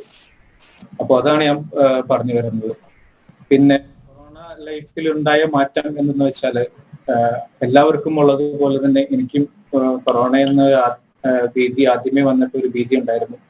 പിന്നെ ഈ നമ്മുടെ ഇത്രയും ദീർഘവീക്ഷണമുള്ള ഒരു ഗവൺമെന്റിന്റെ ഗൈഡ് ലൈൻസ് കിട്ടിയപ്പോൾ അത് പതിയെ ഒരു കോൺഫിഡൻസോടെ വന്ന് അത് ഇല്ലാതായി തീർന്നു. ഒറ്റ ഒരു ഭീതി എന്താണെന്ന് വെച്ചാൽ നമ്മൾ ഫാമിലിയായിട്ട് താമസിക്കുകയാണ്. എൻ്റെ പാർട്ട്ണറും ആയുർവേദ മണ്ഡലത്തിൽ വർക്ക് ചെയ്യുന്ന ആളാണ്. അപ്പോൾ അത് ശരിക്കും കുഞ്ഞുള്ളതുകൊണ്ടുള്ള ഒരു പേടി നമുക്കുണ്ടായിരുന്നു. പക്ഷേ അത് പിന്നെ വന്നപ്പോൾ ഇതിന്റെ ഒരു കാഠിന്യം ഇത്രയേ ഉണ്ടാവുള്ളൂ എന്നുള്ള ഒരു ബോധ്യം വന്നപ്പോൾ നമുക്കത് എങ്ങനെ തരണം ചെയ്യാൻ പറ്റും എന്നുള്ള ഒരു ഗൈഡ് ലൈൻസ് കിട്ടിയപ്പോൾ അതിനെ നമുക്ക് നേരിടാൻ കഴിഞ്ഞു. പിന്നെ സോഷ്യൽ ലൈഫിൽ നമുക്കുള്ള മാറ്റങ്ങൾ എന്താണെന്ന് വെച്ചാൽ interactions with other friends, family, അതെല്ലാം വലിയൊരു ഫാക്ടറായി തോന്നി. അതെല്ലാം നമ്മളെ എല്ലാ ഫാമിലീസിനും ഒരു വലിയൊരു എഫക്റ്റായി. ദുബായ് എന്ന് പറഞ്ഞാൽ നൈറ്റ് ലൈഫിൽ ഏറ്റവും കൂടുതൽ മുമ്പിൽ നിൽക്കുന്ന സ്ഥലമാണ്. അപ്പോൾ ഇവിടെ ഈ ഒരു ലോക്ക്ഡൌൺ കാര്യങ്ങൾ തുടങ്ങിയപ്പോൾ തന്നെ നമുക്ക് അതെല്ലാം നിരച്ചു, എല്ലാം ടെക്നോളജി വഴി, സൂം വഴി അങ്ങനെയൊക്കെ ആയി തീർന്നു. അതെല്ലാം എല്ലാവർക്കും വലിയൊരു ഡിപ്രസ് ഒരു ഇതിലേക്ക്, പ്രത്യേകിച്ച് കുട്ടികൾക്ക് എന്ന് പറഞ്ഞാൽ അവരുടെ വെക്കേഷൻ ഏകദേശം 5 മാസത്തിനടുത്ത് കുട്ടികൾ വീട്ടിൽ അടച്ച് ഇരിക്കുന്ന ഒരു അവസ്ഥയിലേക്ക് പോകേണ്ടി വന്നിട്ടുണ്ട്. ഇപ്പോഴും അവർക്ക് ശരിക്കും അവരുടെ ആ ഒരു വെക്കേഷൻ എൻജോയ് ചെയ്യാനോ അവരുടെ എന്റർടൈൻമെന്റ് എടുക്കാനോ ഇതുവരെ സാധിച്ചിട്ടില്ല. സോ അതെല്ലാം ഒരു കൊറോണയിൽ കിട്ടിയ ഒരു എഫക്റ്റ് ആണെന്നാണ് തോന്നുന്നത്. യെസ്, തീർച്ചയായും. എന്തായാലും ഇത്തരത്തിലുള്ള വെല്ലുവിളികളെ അതിജീവിച്ച് മുന്നോട്ട് പോകുന്നുണ്ട്. ആരോഗ്യ മേഖലയിലുള്ളവർക്ക് അതിൻ്റേതായ സമ്മർദ്ദം ഉണ്ട് എന്നുള്ള കാര്യത്തിൽ സംശയമില്ല. നമുക്ക് അതിലേക്ക് കടക്കാം. അതിനു മുമ്പ് വിനുവിലേക്ക്. വിനു, ഒരു ഫാർമസിസ്റ്റ് എന്ന് പറയുമ്പോൾ അവിടെയും റിസ്ക് ഒന്നും കുറയുന്നില്ല. മരുന്ന് വാങ്ങാൻ എത്തുന്നവരുടെ എണ്ണം കൂടുതലായിരിക്കും. അവിടെയും ഫാർമസിയിൽ നേരിട്ട് വന്ന് മരുന്ന് വാങ്ങുന്നവരുടെ എണ്ണം കുറവല്ല, അത് കൃത്യമായി അറിയാം. എങ്ങനെയാണ് ഈ കൊറോണ കാലത്തെ പ്രവർത്തനത്തെ കാണുന്നത്? ആദ്യമേ എല്ലാവരോടും ഞാൻ നന്ദി പറയണം. Thank you to all. നമ്മളെ പോലത്തെ ആൾക്കാരെ ഈ ചർച്ചയ്ക്ക് വിളിച്ചതിന്. ഫാർമസികളില് ഒരു മിനിസ്ട്രിയുടെ ഗൈഡ് ലൈൻസ് തന്നെ ഉണ്ടായിരുന്നു. ഓരോ കസ്റ്റമർ വരുമ്പോഴും ഒരു സോഷ്യൽ ഡിസ്റ്റൻസിങ് കീപ്പ് ചെയ്യണം എന്നുള്ളത് 1.5 മീറ്റേഴ്സ്. പിന്നെ കൗണ്ടറിലും അതുപോലെ തന്നെ ഷെൽഫിലും ടച്ച് ചെയ്യാതിരിക്കാൻ വേണ്ടിയിട്ടുള്ള മെഷർമെന്റ്സ് എടുത്തിട്ടുണ്ടായിരുന്നു, അത് റാപ്പ് ചെയ്തു വെച്ചിട്ട്. മാത്രവുമല്ല ഫാർമസികളുടെ ടൈമിംഗ് കുറച്ചും കൂടി വിപുലപ്പെടുത്തി മാക്സിമം ആളുകളിലേക്ക് എത്താൻ, മാക്സിമം ആളുകൾക്ക് അതൊരു സർവീസ് കൊടുക്കാൻ വേണ്ടിയിട്ട്. അപ്പോൾ രോഗികൾ ഏത് സമയത്തും വന്നാൽ നമുക്ക് ഏറ്റവും കൂടുതൽ സർവീസ് അവർക്ക് കൊടുക്കാൻ സാധിക്കുന്ന രീതിയിൽ ഫാർമസികളാക്കി. ഈവൻ മാസ്കിന്റെ കാര്യത്തിലൊക്കെ മാസ്ക്, ഹാൻഡ് സാനിറ്റൈസർ, അതിന്റെ വിൽപ്പനയിലടക്കം ഗവൺമെന്റിന്റെ കൃത്യമായിട്ടുള്ള പാരാമീറ്റേഴ്സ് ഉണ്ടായിരുന്നു. മാസ്കിന് വില കൂടാൻ പാടില്ല, അതിന്റെ ചെക്കിങ്ങുകൾ കൃത്യമായിട്ട് നടന്നിരുന്നു. സാനിറ്റൈസർ ക്വാളിറ്റി ഉള്ള സാനിറ്റൈസർ ആണോ ഫാർമസിയിൽ വെച്ചിരിക്കുന്നത്, അതിന്റെ ചെക്കിങ്ങുകൾ മിനിസ്ട്രി കൃത്യമായിട്ട് നടത്തിയിട്ടുണ്ടായിരുന്നു. ഏറ്റവും എടുത്തു പറയേണ്ടത് ഇവിടുത്തെ ഗവൺമെന്റ് എടുക്കുന്ന ഗൈഡ് ലൈൻസ് ആണ്. ഇവിടുത്തെ ഭരണാധികാരികള് കോവിഡ് നിയന്ത്രിക്കാൻ എടുക്കുന്ന ഓരോ ഗൈഡ് ലൈൻസും എടുത്തു പറയേണ്ടതാണ്. ഇപ്പൊ തന്നെ അവര് ചെയ്യുന്ന സോഷ്യൽ ഡിസ്റ്റൻസിങ്, അതിനുവേണ്ടി നൽകിക്കൊണ്ടിരിക്കുന്ന മാർഗനിർദ്ദേശങ്ങള്, ഇവിടെ ലിഫ്റ്റുകളിൽ 4 പേര് കൂടുതൽ നിൽക്കാൻ പാടില്ല. ടാക്സികളിൽ ഇപ്പൊ നമ്മൾ കാറിൽ സഞ്ചരിക്കുകയാണെങ്കിൽ 3 പേര് കൂടുതൽ ഒരു കാറിൽ സഞ്ചരിക്കാൻ പാടില്ല. ഫ്രണ്ടിൽ 2, ബാക്കിൽ 1, അങ്ങനെ 3 പേര് കൂടുതൽ സഞ്ചരിക്കാൻ പാടില്ല. അതുപോലെ ബസ്സില്, മെട്രോ, ട്രെയിനിലൊക്കെ 2-3 സീറ്റ് ഗ്യാപ്പ് വിട്ടിട്ട് വേണം നമ്മൾ ഇരിക്കാൻ. അല്ലാതെ ആ ഒരു സോഷ്യൽ ഡിസ്റ്റൻസിങ് പാറ്റേൺ UAE ഉടനീളം വളരെ കൃത്യമായി, അല്ലെങ്കിൽ വളരെ സ്ട്രിക്റ്റോട് കൂടിയിട്ട് തന്നെ ഗവൺമെന്റിന്റെ എല്ലാ മെഷർമെന്റ്സും ഉപയോഗിച്ചുകൊണ്ട് അവര് നടപ്പാക്കിയിട്ടുണ്ട്. കോവിഡിന്റെ ഒരു വ്യാപനം തടയാൻ, അത് ഏറ്റവും ആളുകളിലേക്ക് അത് കൂടുതൽ പകരാതിരിക്കാൻ വേണ്ടിയിട്ട് ഈ ഒരു മെഷർമെന്റ്സ്, ഗവൺമെന്റിന്റെ ഭാഗത്തു നിന്നുള്ള ഗൈഡ് ലൈൻസ് വളരെ നന്നായി സഹായിച്ചു എന്നുള്ളത് ഒരു സത്യമാണ്. മാത്രമല്ല ഡോക്ടേഴ്സിന്റെയും അതുപോലെ തന്നെ മറ്റ് ഹെൽത്ത് വോളണ്ടിയേഴ്സ് ആയാൽ പോലും, ഹെൽത്ത് വർക്കേഴ്സ് ആയാൽ പോലും, അവര് പേഷ്യന്റുമായിട്ട് ഡീല് ചെയ്യുന്ന, ഇപ്പോൾ നമ്മളോടൊക്കെ പല പേഷ്യൻസും വന്ന് പറയാറുണ്ട്, ഈവൻ വളരെ നല്ല ഒരു സപ്പോർട്ട്, മെന്റൽ സപ്പോർട്ടാണ് അവര് പേഷ്യൻസിന് കൊടുക്കുന്നത്. ഞാൻ ഈ ഫാർമസി കഴിഞ്ഞാൽ, ഈ മേഖല കഴിഞ്ഞാൽ സന്നദ്ധ പ്രവർത്തനങ്ങളുമായിട്ട് ഹെൽത്ത് വോളണ്ടിയറിങ്ങുമായിട്ട് പ്രവർത്തിച്ചിട്ടുണ്ടായിരുന്നു. ഇപ്പൊ ഈ കോവിഡ് കാലത്ത് മെഡിക്കൽ ടീമിൽ, കൗൺസിലേറ്റിന്റെ തന്നെ ഒരു മെഡിക്കൽ ടീമിൽ ഉണ്ടായിരുന്നു. ദുബായിൽ ഫ്രണ്ട്സ് ഓഫ് ഇന്ത്യ, ഷാർജയിൽ ഏകത, അജ്മാനിൽ വികാസ് കൾച്ചർ സെന്റർ, ഇങ്ങനത്തെ സംഘടനകളുമായി കൂടി ചേർന്നുകൊണ്ട് നമ്മൾ ഏകദേശം 50ഓളം അവയർനെസ് ടോക്കുകളാണ് ചെറിയ ചെറിയ ഫാമിലി ഗ്രൂപ്പുകൾക്ക് കൊടുത്തത്. ഇവിടെ നിങ്ങൾക്കറിയാം ഒരുപാട് അസോസിയേഷൻസ് ഉള്ളതാണ്, ഒരുപാട് സന്നദ്ധ സംഘടനകൾ ഉള്ളതാണ്. ആധ്യാത്മികമായാലും അതുപോലെ തന്നെ സമുദായികമായാലും ഒരുപാട് സന്നദ്ധ സംഘടനകൾ. അപ്പൊ ഇവരൊക്കെ നമ്മളെ വിളിച്ച് അവരുടെ ഗ്രൂപ്പുകൾക്ക് വേണ്ടി ഒരു 30 ഫാമിലി 40 ഫാമിലികൾക്ക് വേണ്ടിയിട്ട് ചെറിയ അവയർനെസ് ടോക്കുകൾ നമ്മൾ ഓർഗനൈസ് ചെയ്തിട്ടുണ്ടായിരുന്നു. ഒരുപാട് ഡോക്ടേഴ്സ് അതിൽ പങ്കെടുത്തു. അപ്പൊ അവര് ഇവിടുത്തെ ജനങ്ങൾക്ക്, ഇവിടുത്തെ പബ്ലിക്കിന് ഒരു ഫിയർ ഫാക്ടർ അത് മാറ്റാനുള്ള എല്ലാ മെഷർമെന്റ്സും ഗവൺമെന്റിന്റെ ഭാഗത്തുനിന്നും ഉണ്ടായിരുന്നു, ഹെൽത്ത് വോളണ്ടിയേഴ്സിന്റെ ഭാഗത്തുനിന്നും ഉണ്ടായിരുന്നു, ഈ front line workers, doctors, nurses, pharmacist, ഇവരുടെ എല്ലാവരുടെ ഭാഗത്തുനിന്നും അങ്ങനെ ഒരു കരുതി കൂട്ടിയിട്ടുള്ള ഒരു മെഷർമെന്റ്സ് ഉണ്ടായിരുന്നു. അപ്പൊ അതുകൊണ്ട് തന്നെ ആ ഒരു ഫിയർ ഫാക്ടർ പരമാവധി ആളുകൾക്ക് ഇല്ലാതെയായി. ഇപ്പൊ ആസ് യൂഷ്വൽ ലൈഫ് തിരിച്ചു വന്നുകൊണ്ടിരിക്കുകയാണ്. ഘട്ടം ഘട്ടമായിട്ട് ആളുകള് ജോലിയിലേക്ക്, അവരുടെ തിരക്കുകളിലേക്ക് മടങ്ങിക്കൊണ്ടിരിക്കുകയാണ്. ഇത് യൂസ്ഡ് ആയി. കോവിഡ് ഉണ്ട്, അത് ആൾക്കാർ അക്സെപ്റ്റ് ചെയ്തു തുടങ്ങി. നാട്ടിലും ഇവിടെയും തമ്മിൽ എനിക്ക് കാണാൻ പറ്റിയ ഒരു പ്രധാന വ്യത്യാസം അത് തന്നെയാണ്. ഇവിടെ ആളുകൾ അത് അക്സെപ്റ്റ് ചെയ്തു തുടങ്ങി. കോവിഡ് ഉണ്ട്, പ്രശ്നങ്ങളില്ല, അതുമായിട്ട് അങ്ങ് യൂസ്ഡ് ആയിട്ട് മുന്നോട്ട് പോകും എന്നുള്ള ഒരു സ്ഥിതിയിലോട്ട് വന്നു. അപ്പൊ അതിന്റെ പ്രധാന കാരണം ഗവൺമെന്റ് കൃത്യമായിട്ട് അപ് ടു ഡേറ്റ് ആയിട്ട് കൊടുക്കുന്ന ഗൈഡ് ലൈൻസ് ആണ്. ഒരു ചെറിയ മാറ്റം വേണമെങ്കിൽ അടുത്ത ദിവസം അത് ഇവിടുത്തെ എല്ലാ പേപ്പറുകളിലും കാര്യങ്ങളിലും വരും, ഇന്ന മാറ്റം വന്നു. ഈവൻ ഇവിടെ നാഷണൽ സ്റ്റെറിലൈസേഷൻ ക്യാമ്പയിൻ നടന്നിട്ടുണ്ടായിരുന്നു 2 മാസത്തോളം പല എമിറേറ്റുകളിലായിട്ട്, പല സമയത്തായിട്ട്. രാത്രി ഫുള്ള്, അതായത് ആദ്യം അത് 6 മണി തൊട്ടിട്ട് തുടങ്ങിയത്, പിന്നെ അവർ ചുരുക്കി രാത്രി 8 മണി തൊട്ടിട്ടായി, പിന്നെ രാത്രി 10 മണി തൊട്ടിട്ടായി. കണ്ടിന്യൂസ്ലി 30 ഡേയ്സ് UAE മൊത്തം അവർ സ്റ്റെറിലൈസേഷൻ നടത്തിയിട്ടുണ്ടായിരുന്നു. അപ്പൊ ജനങ്ങൾക്ക് കൃത്യമായിട്ടുള്ള സപ്പോർട്ടുകൾ കൊടുത്തുകൊണ്ട് ഭരണാധികാരികള്, ഗവൺമെന്റ് മെഷീനറീസ് കൃത്യമായിട്ട് ഈ കോവിഡ് പ്രവർത്തനങ്ങളുമായിട്ട് എല്ലാ സപ്പോർട്ടും എല്ലാവർക്കും കൊടുത്തുകൊണ്ട് ജനങ്ങളുടെ ഫിയർ ഫാക്ടർ മാറ്റാൻ കഴിഞ്ഞു എന്നുള്ളതാണ് നമുക്ക് ഏറ്റവും UAE എടുത്തു പറയേണ്ട ഒരു കാര്യം. അതിനെല്ലാ സപ്പോർട്ട് എല്ലാ ഭാഗത്തുനിന്നും കിട്ടിയിട്ടുണ്ട്. ഇവിടുത്തെ സന്നദ്ധ സംഘടനകളായാലും, ഇവിടുത്തെ മലയാളി കൂട്ടായ്മകൾ, മലയാളിയല്ല ഏത് കൂട്ടായ്മകളായാലും, കൗൺസിലേറ്റ് ആയാലും, ഇവിടുത്തെ ഭരണാധികാരികളെ എടുത്തു പറയേണ്ട കാര്യമാണ്. എല്ലാ ഒരു ഒത്തൊരുമിച്ചുള്ള ഒരു പ്രവർത്തനമാണ് നമുക്ക് ഇവിടെ കാണാൻ സാധിച്ചത്. അതുകൊണ്ട് തന്നെ ആളുകൾ പതുക്കെ ആസ് യൂഷ്വൽ ലൈഫിലേക്ക്, കോവിഡ് ഇന്നോ നാളെ തീരുന്നതല്ല, അത് നിലനിൽക്കും. ഒരു വാക്സിനോ അല്ലെങ്കിൽ മറ്റൊരു മെഷർമെന്റ് എത്തുന്ന, അല്ലെങ്കിൽ ഒരു പുതിയൊരു കണ്ടുപിടുത്തം എത്തുന്നത് വരെ അത് നിലനിൽക്കും. അപ്പൊ ആളുകൾ ആ ഫിയർ ഫാക്ടർ മാറി ആസ് യൂഷ്വൽ ലൈഫിലേക്ക് തിരിച്ചു പോയിക്കൊണ്ടിരിക്കുകയാണ്. UAE സംബന്ധിച്ചിടത്തോളം അത് തന്നെയാണ് ഏറ്റവും വലിയൊരു അഡ്വാൻറ്റേജ്, അല്ലെങ്കിൽ അത് തന്നെയാണ് ഏറ്റവും വലിയൊരു മൈൽ സ്റ്റോൺ ആയിട്ട് മാറിയത്. Yes, great. ഏതായാലും അവിടെ ഒത്തൊരുമയുള്ള, ചിട്ടയോടുകൂടിയുള്ള പ്രവർത്തനം, അതാണ് രോഗവ്യാപനം ചെറുക്കുവാൻ ഏറെ സഹായിച്ചിട്ടുള്ളത്. നിലവിലും കാര്യങ്ങൾ കൃത്യമായി മുന്നോട്ട് പോകുന്നുണ്ട്. ഡോക്ടർ സതീഷ്, ഇപ്പോൾ അവിടെ ഓഫീസുകളും മാളുകളും എല്ലാം തന്നെ പ്രവർത്തന സജ്ജമായിട്ടുണ്ട്. പബ്ലിക് ട്രാൻസ്പോർട്ടൊക്കെ നേരത്തെ തന്നെ ഉണ്ടായിരുന്നു. എല്ലാവരും ജാഗ്രതയോടുകൂടി പോകണം, കുറേയേറെ മാനദണ്ഡങ്ങൾ പാലിച്ചു പോകണം. മാസ്കും സാനിറ്റൈസറും ഒക്കെ തന്നെ ജീവിതത്തിൻ്റെ ഭാഗമാക്കണം. അത്തരത്തിൽ പോയില്ല എന്നുണ്ടെങ്കിൽ മാസ്ക് ഇല്ലാത്തവർക്കെതിരെ വലിയ ഫൈനൊക്കെ അവിടെ നിലനിൽക്കുന്നും ഉണ്ട്. എന്താണ് നിലവിൽ അവിടുത്തെ ആൾക്കാരോട് പറയാനുള്ളത്? എത്രത്തോളം ചിട്ടയോടുകൂടി നിങ്ങൾ പോകണം, എത്രത്തോളം കരുതലുകൾ സ്വീകരിക്കണം എന്നുള്ളതൊക്കെ സംബന്ധിച്ചു? ഏതൊരു സിറ്റിസന്റെയും സ്വന്തമായ കർത്തവ്യമാണ് that you be safe your self.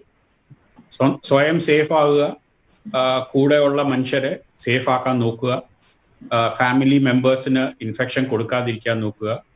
ഞാൻ മൂലം വേറെ ഒരാൾക്ക് ഇൻഫെക്ഷൻ വരരുതെന്നുള്ള ഉള്ളിലുള്ള ഒരു ബോധം നന്നായിട്ടുണ്ടെങ്കിൽ പിന്നെ ബാക്കിയെല്ലാം will fall into place. ആ ഒരു അവയർനെസ്സിലേക്ക് ഇവിടുത്തെ സൊസൈറ്റി ഡെഫിനറ്റ്ലി മാറിക്കഴിഞ്ഞു. എല്ലാവർക്കും അതിൻ്റെതായ അവയർനെസ് വന്നു കഴിഞ്ഞു ഈ സമയം കൊണ്ട്. സോ അതുകൊണ്ട് ഒത്തിരി ഗുണങ്ങൾ ഉണ്ടായിട്ടുണ്ട്. അതെ, തീർച്ചയായിട്ടും. മറ്റൊരു ഇതിലേക്ക് പോവുകയാണ് എന്നുണ്ടെങ്കിൽ, ആരോഗ്യ പ്രവർത്തകരും മനുഷ്യർ തന്നെയാണ്. പല തരത്തിലുള്ള സമ്മർദ്ദം അവർക്ക് നേരിടേണ്ടി വരും. എങ്ങനെയാണ് ഈ കൊറോണ കാലത്ത് ആരോഗ്യ മേഖലയിലുള്ളവർ നേരിട്ട വെല്ലുവിളിയെ വിലയിരുത്തുന്നത്? ആരോഗ്യ മേഖലയിൽ യെസ്, അതിന്റെ വെല്ലുവിളികൾ കഴിഞ്ഞിട്ടില്ല. ഇപ്പോഴും നമ്മൾ ഫുൾ ജാഗ്രതയിലാണ്. കൊറോണ പേഷ്യൻസ് പറയാൻ പറ്റൂല. ഇപ്പൊ കൊറോണ പേഷ്യൻസിന്റെ നമ്പർ പറഞ്ഞിട്ടുണ്ട്. അപ്പോൾ ഏതെങ്കിലും ഒരു രോഗം കൊണ്ടുവരുന്ന ഒരു രോഗി ചിലപ്പം ഏസിംപ്റ്റമാറ്റിക് കൊറോണ പേഷ്യന്റ് ആയിരിക്കാം. അതുകൊണ്ട് ഫുൾ എല്ലാ രോഗികളും, ആശുപത്രികളിൽ വരുന്ന രോഗികൾക്ക് എല്ലാം കൊറോണ ടെസ്റ്റ് നിർബന്ധമാണ്. അതിന്റെ കൂടെ വല്ലതും കുട്ടികളാണെങ്കിൽ കൂടെ വരുന്ന ഒരു അഡൾട്ടിനെ സമ്മതിക്കത്തുള്ളൂ. ആ അഡൾട്ടിനും കൊറോണ ടെസ്റ്റ് ചെയ്യണമെന്ന് നിർബന്ധമാണ്. ആ കൊറോണ പോസിറ്റീവ് ആയെന്ന് അറിഞ്ഞിട്ടുണ്ടെങ്കിൽ പിന്നെ അതിനൊരു 24 തൊട്ട് 48 മണിക്കൂർ, ഇപ്പൊ കുറഞ്ഞു വരുന്നുണ്ട്, നമ്പേഴ്സ് കുറയുന്നുണ്ടോ. സോ ഈ ഫൈറ്റ് സ്റ്റിൽ ഓൺ. ഫൈറ്റ് കഴിഞ്ഞിട്ടൊന്നും പറയാൻ ആയിട്ടില്ല. ഏത് മനുഷ്യനും കൊറോണ പോസിറ്റീവ് ആകാം. ആ വരുന്ന രോഗി കൊറോണ നമുക്ക് തരാം. നമുക്ക് തന്നെയല്ല, we also need to take, as doctors, we also need to take care of nurses. You also need to take care of people who work in the hospital. ഞാൻ surgeon ആയതുകൊണ്ട് സ്പെഷ്യലി ആ help ചെയ്യുന്ന, തിയേറ്ററിൽ help ചെയ്യുന്ന അവരുടെയൊക്കെ ഒരു responsibility നമ്മളുടെ പുറത്തുണ്ട്. So you try to do the best in the given circumstances. So ഈ ഫൈറ്റ് ഒന്നും തീർന്നിട്ടൊന്നുമില്ല. അത്ര എളുപ്പമൊന്നും തീരുന്നെന്ന് തോന്നുന്നില്ല. ബിക്കോസ് ഈ ഡിസീസിന്റെ ഈ നമ്പേഴ്സ് കുറയുമെന്നല്ലാതെ സ്ട്രേ ഇൻസിഡൻസ് പിന്നെയും വരാം. So one has to be very careful. Yes, tension ഉണ്ട്. നമ്മളുടെ കൂട്ടത്തിലുള്ള ഒരു കൊലീഗിന് കൊറോണ വന്നെന്നോ അല്ലെങ്കിൽ ആണെന്ന് അറിയുമ്പോൾ ഉള്ള ടെൻഷൻ ഡെഫിനറ്റ്ലി അത് ഞങ്ങൾക്കും ഉണ്ടായിട്ടുണ്ടായിരുന്നു, ഞങ്ങളുടെ ഡിപ്പാർട്ട്മെന്റിലും. അപ്പൊ അതിൻ്റെതായ ടെൻഷൻ എല്ലാവർക്കും ഉണ്ട്. ബിക്കോസ് ഈ രോഗം പുതിയതാണ് ലോകത്ത് തന്നെ. അപ്പോൾ ചൈനയെ കണ്ട പോലല്ല ഇറ്റലി കണ്ട പോലല്ല സ്പെയിനിൽ കണ്ടത്, ഇംഗ്ലണ്ടിൽ കണ്ടത് ഇതിലും വ്യത്യസ്തമായിട്ടാണ്. അമേരിക്ക കണ്ടുകൊണ്ടിരിക്കുന്നത് വേറെയാണ്, ബ്രസീലിൽ കണ്ടുകൊണ്ടിരിക്കുന്നത് വേറെയാണ്.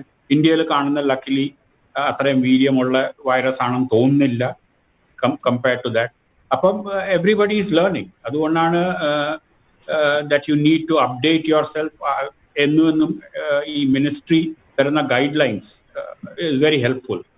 ബിക്കോസ് ഒരു സ്റ്റാൻഡർഡൈസ്ഡ് ഗൈഡ് ലൈൻസ് വന്നുകൊണ്ടിരിക്കുകയാണ്. ആൻഡ് ആ സ്റ്റാൻഡർഡൈസ്ഡ് ഗൈഡ് ലൈൻസ് കംപ്ലീറ്റ്ലി റെഗുലറായിട്ട് വന്നുകൊണ്ടിരിക്കുക.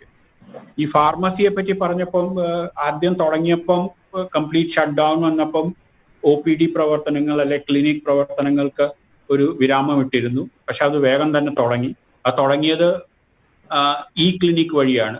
പേഷ്യൻസിനെ രജിസ്റ്റർ ചെയ്ത് വീഡിയോ ഫോൺ കോൾ വഴി കാര്യങ്ങൾ അന്വേഷിക്കുക, മരുന്ന് ചോദിച്ചിട്ട് മരുന്ന് പ്രിസ്ക്രൈബ് ചെയ്യുക, അല്ലെങ്കിൽ സ്കാൻ വേണോ, എന്ത് ടെസ്റ്റ് വേണോ അതൊക്കെ പ്രിസ്ക്രൈബ് ചെയ്യുക. അതിന് ലാബിൽ നിന്നും അല്ലെങ്കിൽ ഫാർമസിയിൽ നിന്നും CT സ്കാൻ റൂമിൽ നിന്നൊക്കെ വിളിച്ച് അവർക്ക് അപ്പോയിന്റ്മെന്റ് കൊടുത്ത് അവർ കറക്റ്റായിട്ട് വന്ന് ചെയ്തു പോവുക.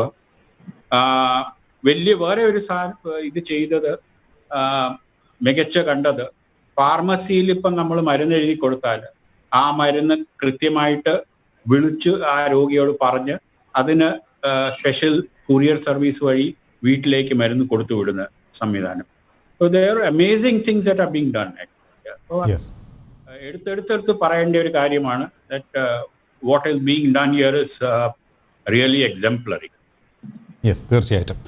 ഡോക്ടർ റോയ്, നമ്മൾ ആഗോളമായി നോക്കുകയാണ് എന്നുണ്ടെങ്കിൽ ഇപ്പോഴും പലയിടങ്ങളിലും അനിയന്ത്രിതമായി രോഗവ്യാപനം തുടരുകയാണ്. US-ലും ബ്രസീലിലുമൊക്കെ വലിയ ആശങ്കയാണ് നിലവിൽ ഉള്ളത് എന്നുള്ളത് നമുക്ക് കാണാൻ സാധിക്കുന്നുണ്ട്. ഇത് എത്ര നാൾ, അല്ലെങ്കിൽ അത്തരത്തിലുള്ള വാർത്തകൾ കേൾക്കുമ്പോൾ എന്തായിരിക്കാം അവിടെ സംഭവിച്ചതെന്നാണ് കരുതുന്നത്? തുടക്കത്തിലെ ഒരു പിശക് അല്ലെങ്കിൽ ഗൗരവത്തോടെ ആ വിഷയത്തെ കൈകാര്യം ചെയ്യാത്തതാണോ കാര്യങ്ങൾ ഇത്രയേറെ വ്യാപിക്കാൻ കാരണം? അതോ അവരുടെ വേ ഓഫ് ലൈഫ് അങ്ങനെ ആയതുകൊണ്ടാണോ രോഗവ്യാപനത്തിനുള്ള സാധ്യതകൾ കൂടുന്നത്? എങ്ങനെയാണ് അവിടുത്തെ കാര്യങ്ങളെ കാണുന്നത്? മറ്റു രാജ്യങ്ങൾ, പ്രത്യേകിച്ച് അമേരിക്കയും യൂറോപ്പും ഈ പറഞ്ഞ രണ്ടും വാസ്തവമാണ്. കാരണം അവർ ആദ്യമേ അതിനെ ഗൗരവത്തിൽ എടുത്തില്ല എന്നുള്ളത് ഒരു വസ്തുത തന്നെയാണ്. അതോടൊപ്പം നാം ഉദ്ദേശിക്കുന്ന പോലെ അല്ലെങ്കിൽ ഇവിടെ നടക്കുന്നത് പോലെയുള്ള ഒരു എൻഫോഴ്സ്ഡ് ലോ അവിടെ നമുക്ക് ബുദ്ധിമുട്ടാണ്. കാരണം അവിടെ ഒരു സ്വാതന്ത്ര്യത്തിൽ കൂടുതൽ വിശ്വസിക്കുന്ന ഒരു ജനതയാണ് അവിടെ ഉള്ളത്. അതുകൊണ്ട് ആദ്യത്തെ ഗൗരവമില്ലായ്മയും അതോടൊപ്പം ആ രാജ്യത്ത് പ്രിവെയിലിംഗ് ആയിട്ടുള്ള ആ ഒരു അധികമായ സ്വാതന്ത്ര്യവും അതിന് കാരണമായിട്ടുണ്ട്. UAE-യിൽ ഡോക്ടർ സതീഷ് ഓർപ്പിച്ചതുപോലെ വളരെ കൃത്യമായിട്ട് ഞാൻ ശ്രദ്ധിച്ചൊരു കാര്യം എന്ന് പറയുന്നത്, അബ്സല്യൂട്ട്ലി ഒരു ഡിസ്ക്രിമിനേഷനും ഒരു വിവേചനവും ഇവിടെ ഉണ്ടായിട്ടില്ല. അത് ഇന്ത്യക്കാരനാകട്ടെ, വേറൊരു രാജ്യക്കാരനാകട്ടെ, UAE-കാരനാകട്ടെ, മറ്റൊരു അറബ് നാഷണലാകട്ടെ, എല്ലാവർക്കും ഒരേ രീതിയിലുള്ള വെന്റിലേറ്റർ ആവശ്യമുണ്ടെങ്കിൽ വെന്റിലേറ്റർ കൊടുത്തിരിക്കും, മരുന്ന് ആവശ്യമുണ്ടെങ്കിൽ മരുന്ന് കൊടുത്തിരിക്കും. അത് ഏറ്റവും പ്രധാനപ്പെട്ട ഒരു കാര്യമായിട്ട് ഞാൻ കരുതുന്നു. കാരണം നമ്മുടെ രാജ്യത്ത് പോലും ഒരുപക്ഷെ പ്രായോഗികമായിട്ട് പലപ്പോഴും നമുക്കത് ചെയ്യാൻ കഴിയുന്നില്ല. സാമ്പത്തിക അനുസരിച്ചൊക്കെ ചിലപ്പോൾ ഏറ്റക്കുറച്ചുകളൊക്കെ വരുന്നതായിട്ട് നമുക്ക് തോന്നാറുണ്ട്. അത് നമുക്ക് ഒരു പരിധിവരെയും ഒഴിവാക്കാൻ കഴിയുന്നില്ല എന്നുള്ളത് നമ്മുടെ ഒരു കുറവായിട്ട് തന്നെ നാം കാണണം. പക്ഷേ ആ കാര്യത്തിൽ ഏറ്റവും അഭിനന്ദനാർഹമായ രീതിയിൽ UAE അത് മാനേജ് ചെയ്തു എന്നുള്ളത് വാസ്തവമാണ്. അതുപോലെ മറ്റൊരു കാര്യം കണ്ടത് വളരെ ബാലൻസ്ഡ് ആയിരുന്നു. ആദ്യം ഏറ്റവും സ്ട്രിക്റ്റ് ആയിട്ടുള്ള റെസ്ട്രിക്ഷൻസ് വെച്ചു, എന്നാൽ അതോടൊപ്പം തന്നെ ആൾക്കാർക്ക് കടയിൽ പോകാനോ അത്യാവശ്യം സാധനങ്ങൾ വാങ്ങിക്കാനും ഏറ്റവും വലിയ നിയന്ത്രണം ഉള്ളപ്പോഴും നമ്മുടെ അന്നം മുട്ടാത്ത രീതിയിലുള്ള ക്രമീകരണങ്ങൾ അവർ ചെയ്തിരുന്നു. അടുത്തുള്ള ഗ്രോസറിയിൽ പോകാം, നമുക്ക് സാധനങ്ങൾ വാങ്ങിക്കാം, നമുക്ക് വേണ്ട കാര്യങ്ങൾ ചെയ്യാം. വലിയ ഷോപ്പിംഗ്, വലിയ മോൾ അങ്ങനെയുള്ളത് നിയന്ത്രിക്കുമ്പോഴും ആൾക്കാർക്ക് ഒരു ബുദ്ധിമുട്ടുണ്ടാകാത്ത രീതിയിൽ, ജീവനും ആരോഗ്യ പ്രശ്നങ്ങൾക്കും ബുദ്ധിമുട്ടുണ്ടാകാത്ത രീതിയിൽ മരുന്നുകൾ തക്ക സമയത്ത് ഫാർമസികൾ വഴി അവൈലബിൾ ആയിരുന്നു. പിന്നെ മറ്റൊരു കാര്യം ഞാൻ ശ്രദ്ധിച്ചത്, ഈ കൊറോണയുടെ ആദ്യത്തെ ആ ഒരു ഇത് കഴിഞ്ഞപ്പോൾ കൊറോണ ഇതര രോഗങ്ങളെ ചികിത്സിക്കുവാൻ വേണ്ടി ടെലി കൗൺസിലിങ്ങിന് വേണ്ടി ഒരു പോർട്ടൽ തന്നെ മിനിസ്ട്രി ഓഫ് ഹെൽത്ത് തുടങ്ങി. അതിൽ ഒരുപാട് ഡോക്ടേഴ്സ് അതിൽ രജിസ്റ്റർ ചെയ്യുകയും നമുക്ക് രോഗികൾക്ക് ആവശ്യമുണ്ടെങ്കിൽ അവർക്ക് ടെലി കൗൺസിലിംഗ് വഴി ഡോക്ടറോട് സംസാരിക്കുകയും ഡോക്ടർ സതീഷ് ഓർപ്പിച്ചതുപോലെ കൊറിയറിൽ അവർക്ക് മരുന്ന് എത്തിച്ചു കൊടുക്കുകയും ചെയ്യാനുള്ള ഒരു ക്രമീകരണം. അതുപോലെ രോഗം വന്നവർക്ക് അവരുടെ ഫോളോ അപ്പിന് ഓരോ 5 ദിവസം കൂടുമ്പോൾ സ്വാബ് എടുക്കാൻ അതിന് വേണ്ടതായിട്ടുള്ള ഒരു ഓട്ടോമാറ്റിക് ആയിട്ടുള്ള ഒരു മെഷീനറിയാണ്. അത് നമ്മൾ പുറകെ വിളിച്ച് പറയുകയോ പോവുകയോ ഒന്നും ചെയ്യേണ്ട. അത് കൃത്യമായിട്ട് അവർ ആ ദിവസം ആകുമ്പോൾ വരും, സ്വാബ് എടുക്കും, അതിന്റെ റിപ്പോർട്ട് നമ്മളെ അറിയിക്കും. അപ്പൊ ആ രീതിയിൽ സ്ട്രിക്റ്റ് ആകേണ്ട സമയത്ത് സ്ട്രിക്റ്റ് ആയും, എന്നാൽ ഇടയ്ക്ക് ഒന്ന് റിലാക്സ് ചെയ്യേണ്ട സമയത്ത് റിലാക്സ് ചെയ്തു. അതുകൊണ്ട് ആളുകൾക്ക് അവരുടെ ജീവിതത്തിന് ബുദ്ധിമുട്ടുണ്ടാകാത്ത രീതിയിൽ ദിവസങ്ങൾ മുൻപോട്ട് പോയി. മറ്റു രാജ്യങ്ങളിലൊക്കെ അക്കാര്യത്തിൽ അല്പം ഒരു ലാഗ് ഉണ്ടായിട്ടുണ്ടോ എന്ന് പലവർക്കും വാർത്തകൾ കേൾക്കുമ്പോൾ ചിന്തിച്ചിട്ടുണ്ട്. യൂറോപ്പിൽ പല രാജ്യങ്ങളിലും ഒരു ഹേർഡ് ഇമ്മ്യൂണിറ്റിയെ ഉദ്ദേശിച്ചാണ് മുൻപോട്ട് പോയത്. പക്ഷേ അവരുടെ തുടക്കം ഒരല്പം പിഴച്ചൊന്നും പറയാതിരിക്കാൻ കഴിയില്ല. കാരണം ഹേർഡ് ഇമ്മ്യൂണിറ്റിക്ക് പോയപ്പോൾ മരണനിരക്ക് ഒരുപാട് കൂടി. അക്കാര്യത്തിൽ UAE-യിലെ ഏറ്റവും കുറഞ്ഞ ഒരു മരണനിരക്കാണ് എന്ന് നമുക്ക് പറയാൻ സാധിക്കും. സാധാരണ മറ്റ് കാരണങ്ങൾ മൂലം ഉണ്ടാകുന്ന മോർട്ടാലിറ്റി പോലും ഇതിൽ ഉണ്ടായില്ല. പിന്നെ പൂർണ്ണമായിട്ടും നമുക്കിത് നിയന്ത്രിക്കുവാൻ കഴിയില്ല എന്ന് പറയാൻ കാരണം ഇപ്പൊ എന്റെ അനുഭവം തന്നെയാണ്. ഞങ്ങൾ അവിടെ എല്ലാ രീതിയിലുള്ള പ്രിക്കോഷൻസും എടുത്തിട്ടാണ് ഹോസ്പിറ്റലിൽ ഇരുന്നത്. പക്ഷേ എന്റെ ഒരു പേഷ്യന്റിൽ നിന്ന് തന്നെ എനിക്ക് കിട്ടിയത്. കാരണം എന്റെ ആ പേഷ്യന്റിന് ഒരുപക്ഷെ അദ്ദേഹത്തിന് അറിയില്ലായിരിക്കും അദ്ദേഹത്തിന് കൊറോണ ഉണ്ടെന്ന്. കംപ്ലീറ്റ്ലി അസിംപ്റ്റമാറ്റിക് ആയിട്ട് പനിയില്ലാത്ത ചുമയില്ലാത്ത ഒരാള്, ഞാൻ ഒരു ഫ്രാക്ചറിന് വേണ്ടി ട്രീറ്റ് ചെയ്യുന്ന ആള് ഫോളോ അപ്പിന് വന്നതാണ്. അദ്ദേഹത്തിൽ നിന്നായിരിക്കാം എനിക്ക് കിട്ടിയെന്ന് ഞാൻ ചിന്തിക്കുന്നു. അതുപോലെ തന്നെ എന്റെ കൊളീഗ്സ് ആയിട്ടുള്ള 2-3 പേർ കൂടെ കിട്ടുവാനിടയായി. കാരണം ഈ വരുന്ന രോഗികൾക്ക്, പ്രത്യേകിച്ച് ക്യാമ്പുകളിൽ ഒന്നിച്ച് താമസിക്കുന്നവർക്ക്, അവർക്ക് യാതൊരു ഐഡിയയും ഇല്ല അവർക്ക് രോഗമുണ്ടോ ഇല്ലയോ എന്നുള്ളത്. നമ്മൾ ടെസ്റ്റ് ചെയ്ത് അതിന്റെ റിസൾട്ട് കാണുമ്പോഴേ പോസിറ്റീവ് ആണോ ഇല്ലയോ എന്ന് അറിയുകയുള്ളൂ. എന്റെ അനുഭവം അതുപോലെ തന്നെയായിരുന്നു. കാര്യമായ സിംറ്റംസ് ഒന്നുമില്ലായിരുന്നു. ടെസ്റ്റ് ചെയ്തില്ലെങ്കിൽ ഒരുപക്ഷെ ഞാനും അറിയുകയില്ലായിരുന്നു പോസിറ്റീവ് ആണെന്ന്. നേരത്തെ നമ്മൾ ഓർപ്പിച്ചല്ലോ ഇതിനെക്കുറിച്ചുള്ള ഭയം എന്ന് പറഞ്ഞത്. വാസ്തവത്തിൽ അതിന് ഒരു വാക്ക് കൂടെ ഞാൻ പറയാൻ ആഗ്രഹിക്കുന്നത്, വാസ്തവത്തിൽ നമുക്ക് എല്ലാവർക്കും ഭയമുണ്ട്, എല്ലാവർക്കും മരിക്കാൻ ഭയമുള്ളവരാണ്. പക്ഷേ ആദ്യകാലത്തുണ്ടായിരുന്ന ആ ഭീതി ഈ രാജ്യത്ത് ഒരുപാട് കുറഞ്ഞിട്ടുണ്ട് സമയോചിതമായ ഇടപെടൽ മൂലം. കാരണം കൊറോണ വന്നാൽ മരിച്ചു പോകും, അല്ലെങ്കിൽ കൊറോണ വന്നാൽ എന്റെ ജീവിതം അവസാനിച്ചു എന്നോർത്ത് കൊറോണ വരുമോ എന്ന് സംശയിച്ച് ആത്മഹത്യ ചെയ്തവർ പോലും നമ്മുടെ നാട്ടിലുണ്ടായിരുന്നത് കേൾക്കാനിടയായി. ആ രീതിയിലുള്ള ഒരു വാർത്തകൾ ഇവിടെ കേട്ടില്ല. കാരണം ആൾക്കാർക്ക് ആ വസ്തുത അംഗീകരിക്കാനിടയായി. ഇനി അഥവാ രോഗം വന്നാലും കൃത്യമായ ചികിത്സ ഇവിടെ ഉണ്ട്, ഈ രാജ്യം ഞങ്ങളെ തള്ളിക്കളയുകയില്ല എന്നുള്ള ഒരു ചിന്ത ആൾക്കാർക്ക് കിട്ടിയപ്പോൾ രോഗം വന്നാലും, എൻ്റെ സ്നേഹിതരായ ഡോക്ടേഴ്സ് ചിലർ പറഞ്ഞത്, ഇവിടെ ഞങ്ങൾക്ക് മലയാളി ഡോക്ടേഴ്സിന്റെ ഒരു കൂട്ടായ്മയുണ്ട് AKMG എന്നുള്ള പേരിൽ. അപ്പം അവരിൽ നിന്ന് അറിയാനിടയായതാണ്, എത്ര മാരകമായ രോഗമാണെങ്കിലും ഇപ്പൊ നിങ്ങൾക്ക് വീട്ടിലിരിക്കാൻ കഴിയുന്നില്ലെങ്കിൽ ഇവിടുത്തെ സെൻട്രൽ ഹോസ്പിറ്റലിൽ ചെന്നാൽ ഒരിക്കലും അവർ നിങ്ങളെ റിജക്റ്റ് ചെയ്യുകയില്ല. നിങ്ങൾ ഏത് രാജ്യക്കാരനായാലും ഏത് സാമ്പത്തിക നിലയുള്ളവനാണേലും നിങ്ങളെ റിജക്റ്റ് ചെയ്യുകയില്ല. അവരെടുത്ത് അവിടെയുള്ളത് ഏറ്റവും ബെസ്റ്റ് ട്രീറ്റ്മെന്റ് തരും. അത് വളരെ അപ്രീഷ്യബിൾ ആയിട്ട് നമ്മൾ കാണുവാനിടയായി. മറ്റൊരു വശം നമ്മളിവിടെ കണ്ടത്, നിയമങ്ങൾ എൻഫോഴ്സ് ചെയ്യുവാൻ തക്കമാണ്. ഇപ്പൊ നാട്ടിലെ കൂട്ട് നമുക്ക് ഓടിച്ചിട്ട് ആളുകളെ തല്ലേണ്ട അവസ്ഥ ഒന്നും ഇവിടെ ഇല്ല. കൃത്യമായിട്ട് ഗൈഡ് ലൈൻസ് ഉണ്ട്, നിയമം പാലിക്കാനുണ്ട്, പാലിച്ചില്ലെങ്കിൽ അതിന് ഫൈൻ ഉണ്ട് എന്നറിയുമ്പോൾ തന്നെ ആളുകൾ അത് കൃത്യമായിട്ട് ചെയ്യുന്നു. അത് ഇവിടുത്തെ ഒരു പോസിറ്റീവ് സൈഡ്. ഒരു പക്ഷേ യൂറോപ്പിൽ അത്ര കൃത്യമായിട്ട് അവർക്കത് ചെയ്യാൻ കഴിയുകയില്ലായിരിക്കും. കാരണം അങ്ങനെ നിർബന്ധിച്ച് അടിച്ചേൽപ്പിച്ച നിയമങ്ങൾ അവർക്ക് ബുദ്ധിമുട്ടാണെന്ന് എനിക്ക് തോന്നുന്നു. പക്ഷേ ഇവിടുത്തെ സാഹചര്യത്തിൽ ആ നിയമം എൻഫോഴ്സ് ചെയ്യേണ്ടടുത്ത് കൃത്യമായി എൻഫോഴ്സ് ചെയ്യുകയും റിലാക്സ് ചെയ്യേണ്ടടുത്ത് റിലാക്സ് ചെയ്തതുകൊണ്ട് ആളുകൾക്ക് ജനജീവിതത്തിന് ബുദ്ധിമുട്ടില്ലാതെ മുൻപോട്ട് പോകാനും ആ കൊറോണയുടെ പീക്ക് കടന്ന് അപ്പുറത്ത് ചെല്ലുവാനും ഇടയായി. ഇപ്പോഴത്തെ അവസ്ഥയിൽ നാം ചിന്തിക്കുന്നതനുസരിച്ച് ഹേർഡ് ഇമ്മ്യൂണിറ്റി ആയി കഴിഞ്ഞു, മരണനിരക്ക് വളരെ കുറഞ്ഞ ആ ഒരു റേറ്റിൽ തന്നെ. അതുകൊണ്ട് തന്നെ ഇനിയിപ്പോൾ ചിലർക്ക് പോസിറ്റീവ് ആയെങ്കിൽ തന്നെ അതിന് വേണ്ടതായിട്ടുള്ള ചികിത്സ എടുത്താൽ മതി. എല്ലാവർക്കും ആ ഭയവും മാറിക്കഴിഞ്ഞു. പിന്നെ കുട്ടികൾക്ക് ഈ രോഗം വരുമെന്നൊരു ഭയം എല്ലാവർക്കും ഉണ്ട്. ഇപ്പൊ എന്റെ അനുഭവം വെച്ച് ഞാൻ പറയും, എന്റെ മകൻ ഈ രോഗം വന്നതാണ് പോസിറ്റീവ് ആണെന്ന് റിപ്പോർട്ടിൽ നിന്ന് മാത്രം അറിഞ്ഞത്. കാരണം അവന് യാതൊരു വിധത്തിലുള്ള സിംറ്റംസും ഉണ്ടായിരുന്നില്ല. വൈഫിനാണേലും വളരെ മിനിമൽ സിംറ്റംസേ ഉണ്ടായിരുന്നുള്ളൂ. 10ൽ 8 പേർക്കും അങ്ങനെ തന്നെയാണ് കാണുന്നത്. നമ്മൾ ആവശ്യമില്ലാതെ ഭയപ്പെടേണ്ട, ആവശ്യമില്ലാതെ ഭീതിയിലായി ആധി പിടിക്കേണ്ട ഒരാവശ്യവുമില്ല. കൊറോണ പിടിച്ചു എന്റെ ജീവിതം അവസാനിച്ചു എന്നൊന്നും ഒരു കാരണവശാലും ചിന്തിക്കേണ്ട ആവശ്യമില്ല. കാരണം തീർച്ചയായിട്ടും ഇതിന് മറുവഴികളുണ്ട്. വാക്സിൻ ഇല്ല എന്നുള്ളത് ഒരു വശം, പക്ഷേ ഇതിനെ പ്രതിരോധിക്കാൻ അല്ലെങ്കിൽ തൽക്കാലത്തേക്ക് ഒഴിവാക്കാനും ഇനി അഥവാ രോഗം പിടിപെട്ടാൽ അതിന് ചികിത്സയ്ക്കുമുള്ള സാഹചര്യങ്ങൾ ഇന്ന് നമുക്കുണ്ട്. യെസ്, തീർച്ചയായിട്ടും. സുബിൻ, അവിടെ ചികിത്സയ്ക്ക് എത്തുന്നവരുടെ ജാഗ്രത എത്രത്തോളം ഉണ്ടായിരുന്നു? കാരണം ഇപ്പോൾ പറഞ്ഞു എല്ലാവർക്കും പരിശോധന കിട്ടുന്നുണ്ട്, എല്ലാവർക്കും ചികിത്സ കിട്ടുന്നുണ്ട്, ഏത് ആശുപത്രിയിലേക്ക് വേണമെങ്കിലും പോകാം, ഫ്രീ ഓഫ് കോസ്റ്റായി ചികിത്സ കിട്ടുന്നുണ്ട്, വിദേശിയെന്നോ സ്വദേശിയെന്നോ ഏത് രാജ്യക്കാരനാണെന്നോ എന്നുള്ളൊരു ഡിസ്ക്രിമിനേഷൻ ഇല്ലാതെ കൃത്യമായി അവർക്ക് എല്ലാ ട്രീറ്റ്മെൻറ്റും കിട്ടുന്നുണ്ട് എന്ന്. എങ്ങനെയാണ് അവിടുത്തെ രീതികളെ നോക്കിക്കാണുന്നത്? ഇത് വളരെ എല്ലാവർക്കും കിട്ടുന്ന ഒരു സൗകര്യമല്ല, എല്ലാ രാജ്യത്തും ഉണ്ടാകുന്ന ഒരു സൗകര്യം അല്ല. എങ്ങനെയാണ് ഇതിനെ ജനങ്ങൾ പ്രയോജനപ്പെടുത്തിയത്? ഒപ്പം നഴ്സിംഗ് കമ്മ്യൂണിറ്റിയുടെ കമ്മിറ്റ്മെൻറ്റ് വളരെ വലുതായിരുന്നു അവിടെ, മറ്റെല്ലാ ആരോഗ്യ പ്രവർത്തകരെയും പോലെ തന്നെ. എങ്ങനെയാണ് ഇതിനെ നോക്കിക്കാണുന്നത്? തീർച്ചയായിട്ടും ലിയോ ഈ പറഞ്ഞതുപോലെ തന്നെ ഇപ്പം ഡോക്ടർ സതീഷും ഡോക്ടർ റോയും എല്ലാം വളരെ ഭംഗിയായി തന്നെ പറഞ്ഞിട്ടുണ്ടായിരുന്നു. എല്ലാ ഗവൺമെന്റ് ഹോസ്പിറ്റലിലും എല്ലാ പ്രൈവറ്റ് ഹോസ്പിറ്റലിലും അവർ ഫ്രീ ആയിട്ട് തന്നെ ഈ കോവിഡിന്റെ ട്രീറ്റ്മെന്റ് കൊടുത്തിട്ടുണ്ട്. അത് തന്നെ ഏറ്റവും വലിയൊരു കാര്യമാണ്. ഏറ്റവും താഴെ കിടക്കുന്ന തുടങ്ങി മേളിൽ കിടക്കുന്ന ആൾക്കാർക്ക് വരെ അത് യൂട്ടിലൈസ് ചെയ്യാൻ പറ്റി. നേഴ്സസ് കമ്മ്യൂണിറ്റിയിലെ കാര്യങ്ങൾ പറയുകയാണെങ്കിൽ നമുക്ക് എല്ലാം ഒരു ചലഞ്ചിങ് ആയിട്ട് തന്നെയാണ് എടുത്ത് പോയിട്ടുള്ളത്.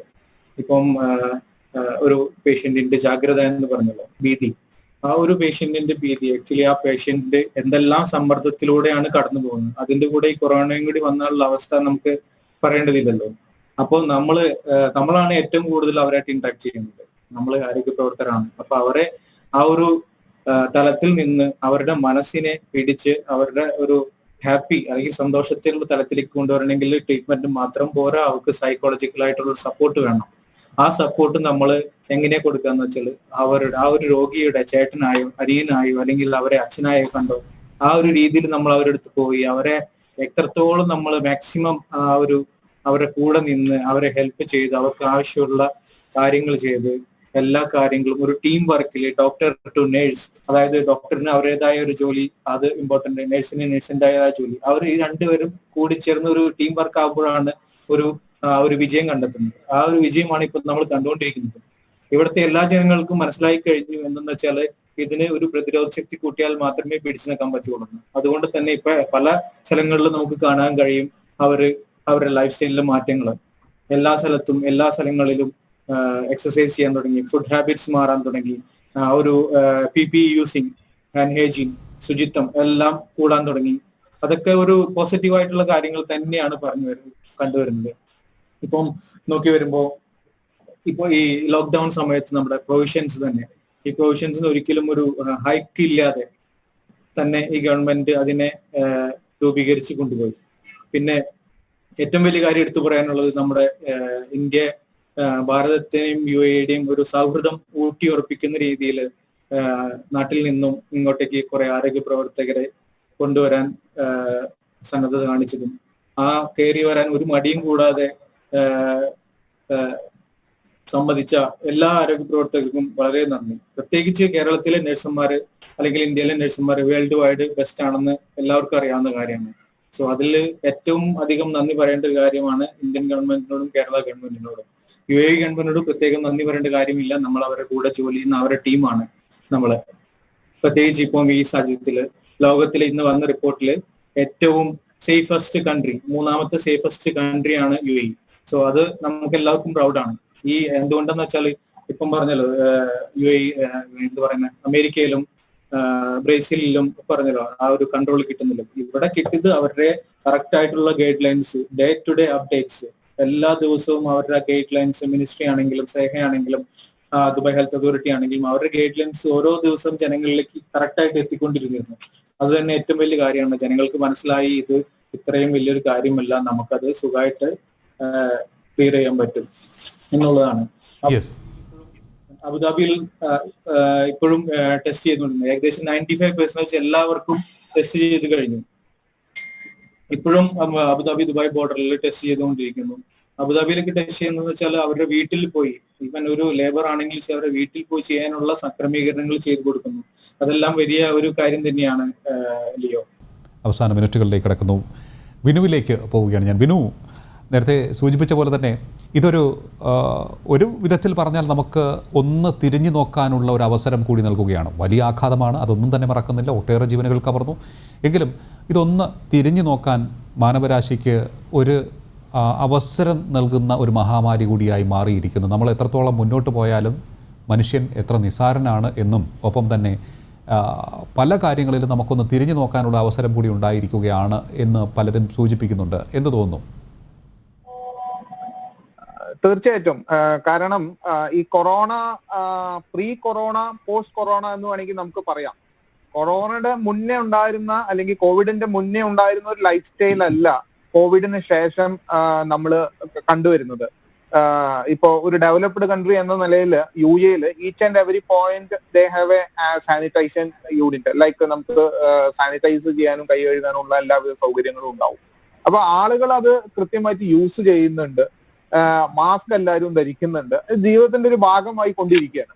മാത്രമല്ല പല വർക്കുകൾ ഇപ്പോ നമ്മുടെ മീറ്റിംഗ്സുകള് അല്ലെങ്കിൽ പ്രസന്റേഷൻസ് കാര്യങ്ങളൊക്കെ ഓൺലൈനായി തുടങ്ങി.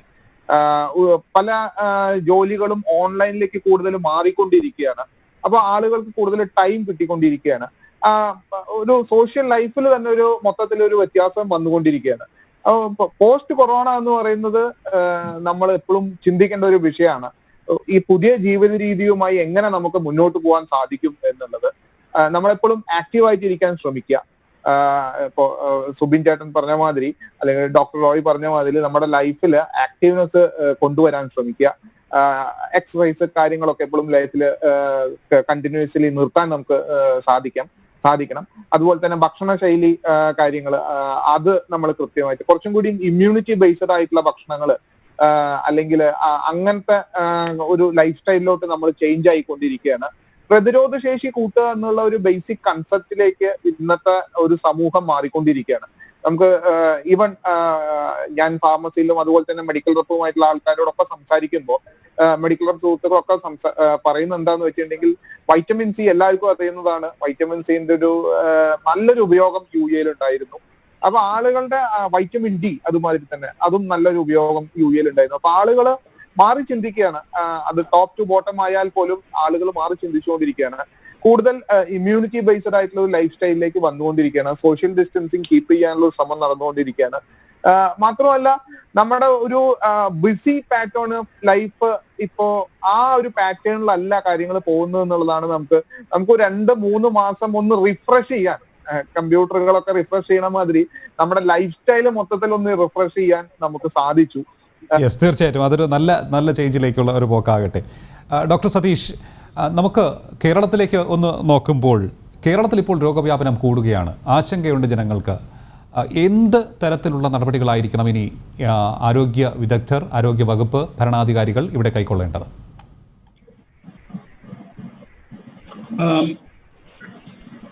ഇവിടുത്തെ you can take a leaf from what was being done here. Definitely again the onus responsibility ഓരോ ഇൻഡിവിജ്വലിന്റെ പുറത്താണ്. ഗവൺമെന്റ്സിന് പറയാനേ പറ്റത്തുള്ളൂ. ദേ കനോട്ട് എൻഫോഴ്സ് ചെയ്യാൻ ട്രൈ ചെയ്യാം, but eventually health is in your own hands. അതിപ്പം ഈ കൊറോണ അല്ലാത്ത ഹെൽത്തും നിങ്ങളുടെ കയ്യിൽ തന്നെയാണ്. നിങ്ങൾ അമിതമായ ആൽക്കഹോൾ കുടിക്കുകയോ അല്ലെങ്കിൽ അമിതമായി സിഗരറ്റ് വലിക്കുകയോ ബാഡ് ഫുഡ് ഹാബിറ്റ്സിൽ കൂടെ പോവുകയോ ചെയ്യും, you are inviting diseases in your life. എന്ന് പറഞ്ഞ പോലെ if you are not going to be careful yourself, പിന്നെ nobody can help you. No country, no government can help you. നമുക്ക് തന്നെ സോഷ്യൽ റെസ്പോൺസിബിലിറ്റി വേണം. ഈ അസുഖത്തിന്റെ ഒരു പ്രത്യേകത ഇത് ഒരു 90+ to 95% will be asymptomatic or have mild symptoms. But those people who are vulnerable, അവർക്ക് കൊടുത്തു കഴിഞ്ഞാൽ ഡെഫിനറ്റ്ലി മോർട്ടാലിറ്റി കൂടുതലാണ്. സോ ഇത് നമ്മളുടെ തലയിൽ കയറിയാൽ, നമ്മളുടെ നാട്ടില് പ്രത്യേകിച്ച് ഇത് കയറാൻ വലിയ ബുദ്ധിമുട്ടൊന്നുമില്ല. 100% ലിറ്ററസി ഉള്ള state which has a very good infrastructure for medical services. സ്റ്റേറ്റിലെ അങ്ങോളം ഇങ്ങോളം വ്യാപിച്ചു കിടക്കുന്ന മെഡിക്കൽ ഫെസിലിറ്റീസും ഡോക്ടേഴ്സും നഴ്സസും സിറ്റി കോൺസെൻട്രേറ്റഡ് അല്ലാത്ത തന്നെ.